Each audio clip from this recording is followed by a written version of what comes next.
Hello everyone.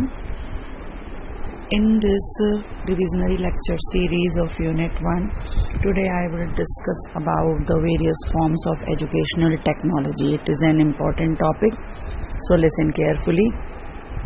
There are 4 forms of educational technology. पहले केवल 3 ही forms होते थे.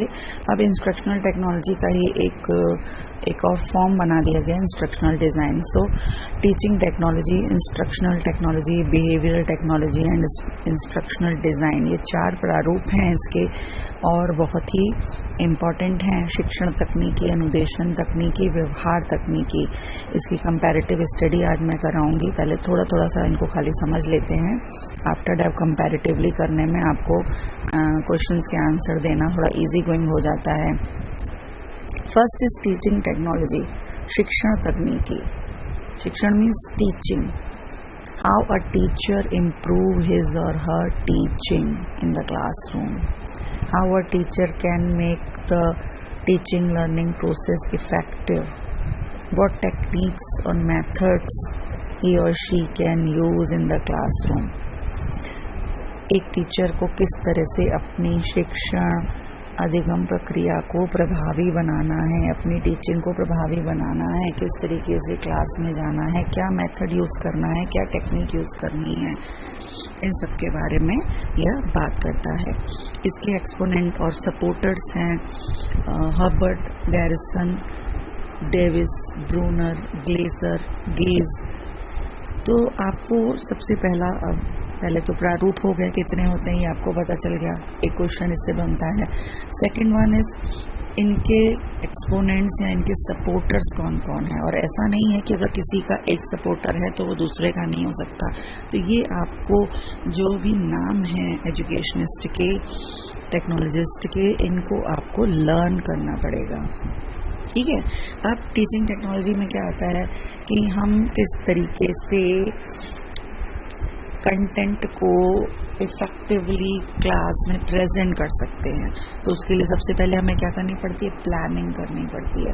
एक प्लान बना के आप लोग अभी जाते थे क्लास में, लेसन प्लान बना के जाते थे, तो एक इजी गोइंग हो जाता था आपके लिए. एक मेंटल, एक आपके माइंड में एक स्ट्रक्चर फील रहता था कि मुझे इस तरह से कंटेंट को आगे लेना है. और लास्ट तक हमें ये भी पता चल जाता है कि टीचिंग ऑब्जेक्टिव्स हमारे अचीव हुए कि नहीं हुए. तो प्लानिंग कैसे करनी है. फिर ऑर्गेनाइजेशन मीन जब हमारे को कंटेंट समझ में आ जाता है तो मैं अब यह डिसाइड करती हूँ कि what are the teaching methods we can use in the class. कौन सा टीचिंग मेथड, कौन सी टेक्निक, कौन सा टूल यूज़ करना है मुझे उस कंटेंट को क्लास में पढ़ाने के लिए. फिर how to motivate the students, कि वो आपकी बात को सुने, आपकी बात आपसे पूरा इंटरेक्शन क्लास में करे. तो ये लीडिंग किस तरीके से होगी, तो पूरा इस तरीके से सेटिंग की जाती है. फिर आ जाता है controlling, means how to measure and evaluate कि टीचिंग ऑब्जेक्टिव्स अचीव किए जा पा रहे हैं या नहीं, या आफ्टर क्लास अचीव हो पाए या नहीं हो पाए. तो ये टीचिंग टेक्नोलॉजी मेजर जो नाम है उसी से समझ में आ रहा है. टीचिंग से पूरी रिलेटेड है, जिसमें टीचर एक प्राइमरी माना जाता है और स्टूडेंट सेकेंडरी, यानी कि टीचर का पूरा रोल होता है. ठीक है. Next one is instructional technology. By giving instruction दिए जाते हैं. अ टीचर कैन डू और teach anything by giving instruction. इसमें टीचर इंस्ट्रक्शन देता है और स्टूडेंट करता है. यह भी पहले यह माना जाता था. अब इसमें कई बार ऐसा होता है टीचर साइड से सपोर्टर की तरह होता है, गाइड की तरह होता है, काउंसलर की तरह होता है, एक आपकी एक हेल्प करता है. और कई बार तो अब इस तरह की मशीनें आ गई हैं कि टीचर की इसमें कई बार नीड ही नहीं होती है, एक हेल्पर ही माना जाता है केवल. So instructional technology means only instruct the students. ठीक है. Teachers role is only for helper.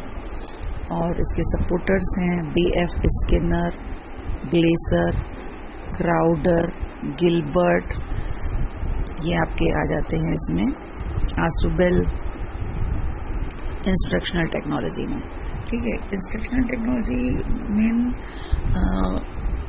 कहा जाता है कि केवल और केवल इसमें इंस्ट्रक्शन दिए जा सकते हैं और स्टूडेंट अपने आप सीखने का प्रयास करता है। तो इंस्ट्रक्शन देने में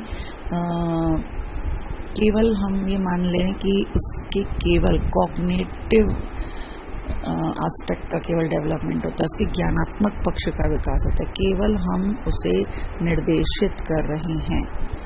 ठीक है, तो उसके जो एक अफेक्टिव साइकोमोटर एस्पेक्ट है उसका विकास नहीं हो पाता है। यानी कि इंस्ट्रक्शनल टेक्नोलॉजी एजुकेशनल टेक्नोलॉजी की वह ब्रांच है जिसमें जो टीचिंग एड्स हैं या ऑडियो विजुअल एड्स हैं उसको किस तरीके से हम प्रैक्टिकली किस तरीके से स्टूडेंट तक सूचनाएं यानी कि जो इन्फॉर्मेशन है वो उस तक पहुंचा सकते हैं ताकि वो प्रैक्टिकली उसको अप्लाई कर सके।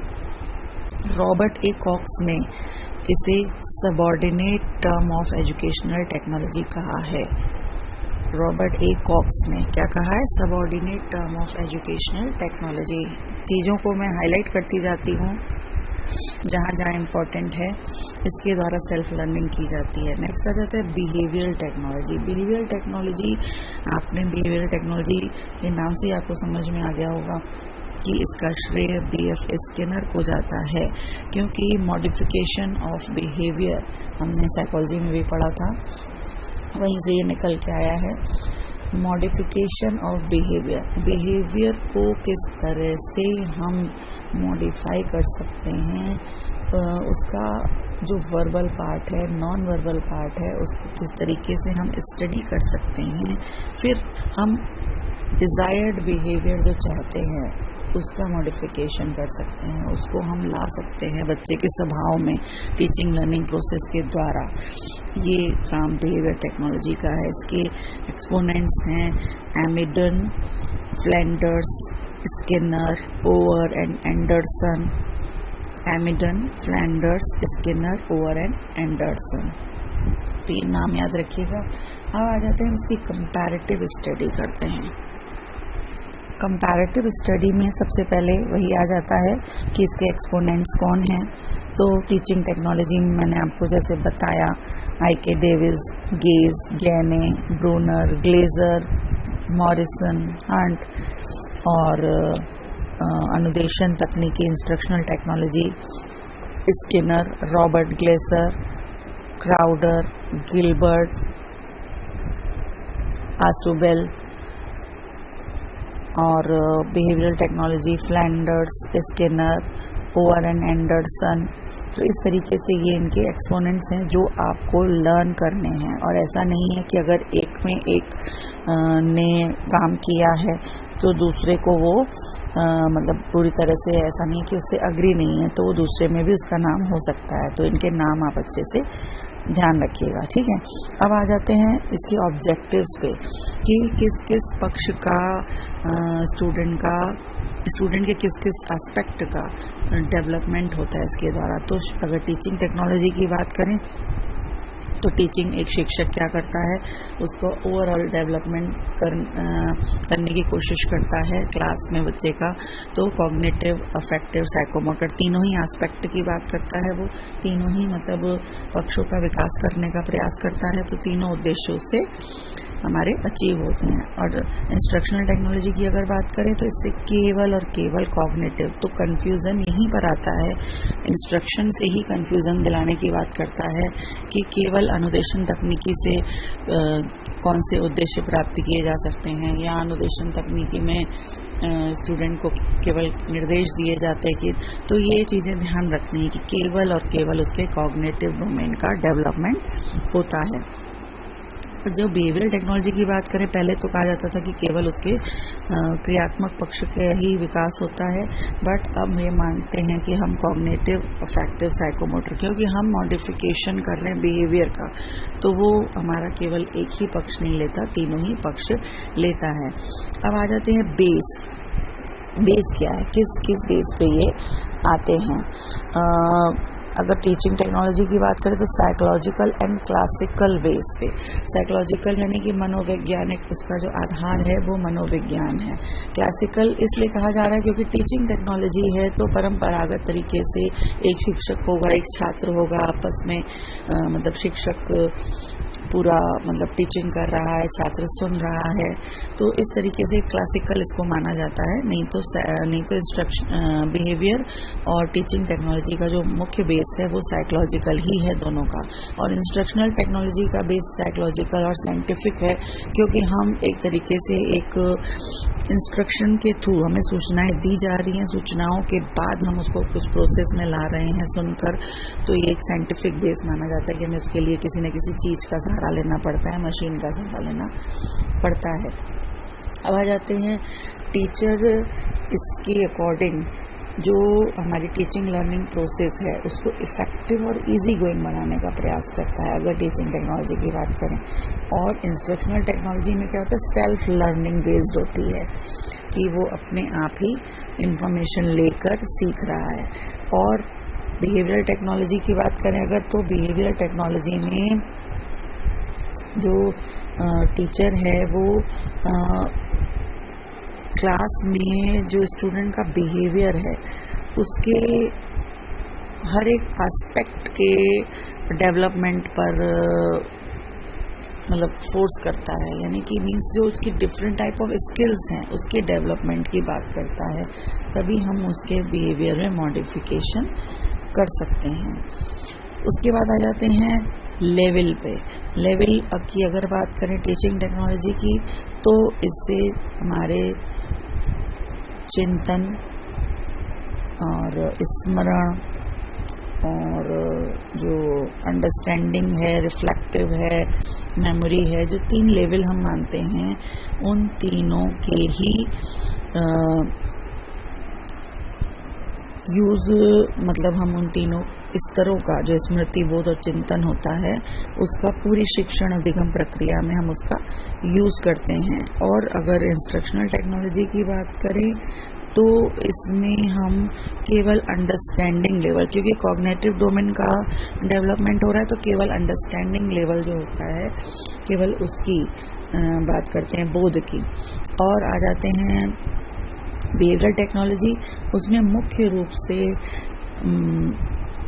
स्मृति और बोध दोनों का ही ये जो होता है understanding level, memory and understanding level, इन दोनों का ही यूज़ किया जाता है। फिर आ जाते हैं टीचर का क्या रोल होता है। टीचर का रोल अगर टीचिंग टेक्नोलॉजी में देखें तो मेन होता है, प्राइमरी होता है, वो मेन मैनेजर होता है। इंस्ट्रक्शनल टेक्नोलॉजी की बात करें तो सेल्फ लर्निंग बच्चा करता है इंस्ट्रक्शनल के थ्रू, तो एक हेल्पर का काम होता है उसका। और बिहेवियरल टेक्नोलॉजी में सेकेंडरी होता है, क्योंकि ऐसा नहीं है कि कोई एक टीचर ही केवल वो करे, एक वो कोई ट्रेनर हो सकता है, यानी कि उस स्टूडेंट से थोड़ा सा जो उसको योग्य हो, थोड़ा सा ऊपर, तो वो कोई भी एक ऐसा हो सकता है जो अपने से अधिक योग्य से ट्रेनर से शिक्षा प्राप्त कर सकता है। अब आ जाते हैं कि इसको हम कहाँ कहाँ पे अप्लाई कर सकते हैं। तो अगर टीचिंग टेक्नोलॉजी की बात करें तो हम क्लासरूम में टीचिंग लर्निंग प्रोसेस को इफ़ेक्टिव बनाने के लिए, पर्पसफुल बनाने के लिए, यानी कि टीचिंग ऑब्जेक्टिव्स, टीचिंग एम्स को अचीव करने पर्पस से जितना इफ़ेक्टिव बना सकते हैं, तो क्लासरूम में ही इसको प्रभावी बनाकर विद्यार्थियों के व्यवहार में परिवर्तन ला सकते हैं। इसका एप्लीकेशन, इसका मुख्य रूप से ये है। इंस्ट्रक्शनल टेक्नोलॉजी का एप्लीकेशन बहुत इम्पोर्टेंट है, ये आ जाता है तो इसको ध्यान रखिएगा कि इसमें हमेशा डिस्टेंस एजुकेशन की बात हो, करेस्पॉन्डेंस एजुकेशन की बात हो, रिमेडियल स्टडी की बात हो, सेल्फ स्टडी की बात हो, तो ये हमारा एप्लीकेशन किसका आ जाता है, इंस्ट्रक्शनल टेक्नोलॉजी का। बहुत ध्यान दीजिएगा, डिस्टेंस एजुकेशन की बात हो, करेस्पॉन्डेंस एजुकेशन की बात हो, सेल्फ स्टडी की बात हो, रिमेडियल स्टडी की बात हो, तो ये हमारा किस में आ जाएगा, इंस्ट्रक्शनल टेक्नोलॉजी में। ठीक है, अब आ जाते हैं बिहेवियरल टेक्नोलॉजी में। तो बिहेवियरल टेक्नोलॉजी क्या करता है, एक इफेक्टिव टीचर्स को ही तैयार करने का प्रयास करता है, उसको एक तरह से ट्रेनिंग देके, प्रशिक्षण देकर। ठीक है, अब आ जाते हैं एग्जाम्पल। अगर आ जाते हैं, ये भी देख लीजिएगा, मैं फिर हाईलाइट कर रही हूँ इस चीज़ को। एग्जाम्पल भी पूछता है, इसमें से इतने ही क्वेश्चन बनते हैं कि इनके एक्सपोनेंट्स कौन हैं, किस किस डोमेन का डेवलपमेंट होता है, किस बेस पर आता है, लेवल की बात करेगा, टीचर का रोल इसमें क्या है, अप्लाई कहाँ कहाँ कर सकते हैं, इसके एग्जाम्पल क्या क्या हो सकते हैं, कंटेंट में क्या क्या आ सकता है। तो कंटेंट और एग्जाम्पल में एक ही चीज़ हो जाती है। तो आ जाते हैं टीचिंग टेक्नोलॉजी। टीचिंग टेक्नोलॉजी में अगर बात करें तो वो केवल टीचिंग पर्पस से एक टीचर के लिए प्लानिंग करना, ऑर्गेनाइजेशन करना, लीडिंग, कंट्रोलिंग करना, ये बात आ जाती है केवल कि किस तरीके से वो चीज़ों का एक मैनेजमेंट करता है, एडमिनिस्ट्रेशन करता है। ठीक है, अब आ जाते हैं इंस्ट्रक्शनल टेक्नोलॉजी। इंस्ट्रक्शनल टेक्नोलॉजी, जब मैंने एप्लीकेशन की बात की तो वही इसका एग्जांपल हो गया, सेल्फ स्टडी करना, करस्पॉन्डेंस कोई कोर्स करना, डिस्टेंस कोर्स करना। और इसका इंस्ट्रक्शनल टेक्नोलॉजी का जो मेन सबसे बड़ा रोल है, जो स्किनर ने दिया था, प्रोग्राम्ड लर्निंग की बात की है उसने। ठीक है, तो ये इसका सबसे बड़ा एग्जाम्पल है। अब आ जाते हैं बिहेवियरल टेक्नोलॉजी। ये बहुत इंपॉर्टेंट है क्योंकि जो एक्स्ट्रा चीज़ें आती हैं वो इसी में आती हैं कि हमने एक टीचर के बिहेवियर को, उसकी स्किल्स को किस तरह से डेवलप किया, उसके बिहेवियर को किस तरीके से मॉडिफाई किया। तो आप लोगों ने अभी सेकेंड सेमेस्टर में प्रैक्टिस टीचिंग की थी, जिसमें माइक्रो टीचिंग हो गई, मैक्रो टीचिंग हो गई, सिमुलेटेड टीचिंग हो गई, और जो इंटरेक्शन एनालिसिस है कि किस तरीके से एक शिक्षक का व्यवहार, उसके कौशलों को किस तरीके से हम चेंज कर सकते हैं। माइक्रो टीचिंग में डिफरेंट टाइप ऑफ स्किल्स आप लोगों ने अपनी डेवलप करी। सिमुलेटेड टीचिंग में एक तरीके से अपने ही जो क्लासमेट्स होते हैं उनके साथ बैठकर आप लोगों ने टीचिंग की प्रैक्टिस करी। इंटरेक्शन एनालिसिस में टीचर और स्टूडेंट का जो इंटरेक्शन होता है वो सम्मिलित होता है। तो इस तरीके से जो ये चीज़ें हैं, इस पर आपको बहुत ध्यान देना है कि इनके एग्जाम्पल कहाँ से क्या वो क्वेश्चन पूछ सकता है, लेकिन इसका जो मेजर रोल है वो यही है कि ये चीज़ें इसमें से वो केवल पूछ सकता है। तो ये आपका एक कंपैरेटिव स्टडी मैंने कराई, जिससे आपको छोटी छोटी मेजर चीज़ें आपको क्लियर हो रही होंगी कि किस तरीके से तीनों में क्या एक तरह से कंपैरेटिव स्टडी में ऐसा नहीं होता है कि केवल डिफरेंसेस हों, कहीं कहीं सिमिलैरिटीज़ भी होती हैं। तो अगर किसी को कुछ भी इसमें ऐसा कुछ डाउट लग रहा हो, ना समझ में आया हो, तो आप डिस्कस कर लीजिएगा। बट इतने ही पार्ट से इतने क्वेश्चन इसमें बनते हैं। एक बार बुक से ना स्टडी भी ज़रूर करिएगा, और कुछ भी ऐसी कोई प्रॉब्लम आए then ask me any time. Thank you guys.